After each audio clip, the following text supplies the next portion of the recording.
നമസ്കാരം. വെള്ളിയാഴ്ച തിരുവനന്തപുരത്ത് നിന്നും പുറപ്പെട്ട തിരുവനന്തപുരം ഡൽഹി രാജധാനി എക്സ്പ്രസിന് രാജസ്ഥാനിലെ കോട്ടയിൽ വെച്ച് വൻ തീപിടുത്തം. ഞായറാഴ്ച പുലർച്ചെ 5:15 അപകടത്തിൽ തീവണ്ടിയുടെ 2 ബോഗികൾ പൂർണ്ണമായും കത്തിനശിച്ചു. Engine cabin, big one bogie എന്നിവിടങ്ങളിലാണ് തീപിടുത്തമുണ്ടായത്. പുലർച്ചെ യാത്രക്കാർ കനത്ത ഉറക്കത്തിലായിരുന്ന സമയത്തുണ്ടായ വൻ ദുരന്തത്തിൽ നിന്നും അത്ഭുതകരമായാണ് മലയാളി യാത്രക്കാരടക്കം രക്ഷപ്പെട്ടത്. ആർക്കും പരിക്കുകളോ മറ്റ് അപായങ്ങളോ സംഭവിച്ചിട്ടില്ലെന്നാണ് പ്രാഥമിക വിവരം. പുലർച്ചെ കോട്ട സ്റ്റേഷന് സമീപം എത്തുന്നതിന് തൊട്ടു മുൻപാണ് തീവണ്ടിയുടെ മുൻഭാഗത്ത് നിന്നും പുകയുയരുന്നത് ജീവനക്കാരുടെ ശ്രദ്ധയിൽപ്പെട്ടത്.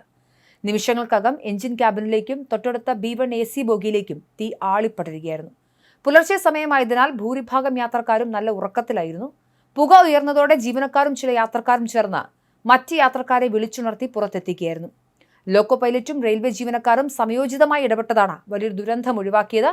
തീപിടുത്തമുണ്ടായ ഉടൻ തന്നെ റെയിൽവേ ജീവനക്കാർ അതിവേഗം ബാക്കി ബോഗികൾ എഞ്ചിൻ ഭാഗത്തുനിന്നും വേർപെടുത്തി മാറ്റി. ഇതോടെ മറ്റ് ബോഗികളിലേക്ക് തീ പടരുന്നത് തടയാൻ സാധിച്ചു.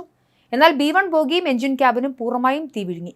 വിവരമറിഞ്ഞ് കോട്ടയിൽ നിന്നും അഗ്നിശമന സേനാംഗങ്ങളും റെയിൽവേ അധികൃതരും സംഭവസ്ഥലത്തെത്തി.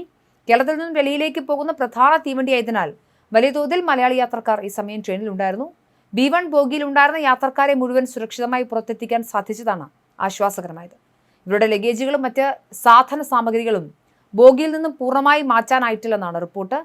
കത്തിയമർന്ന 2 ബോഗികളും പിന്നീട് റെയിൽവേ ട്രാക്കിൽ നിന്നും ക്രെയിൻ ഉപയോഗിച്ച് മാറ്റി. രാജധാനി എക്സ്പ്രസ് പോലെയുള്ള പ്രീമിയം തീവണ്ടിയിൽ ഇത്തരമൊരു സുരക്ഷാ വീഴ്ച ഉണ്ടായതിന്റെ കാരണം ഇതുവരെയും വ്യക്തമല്ല.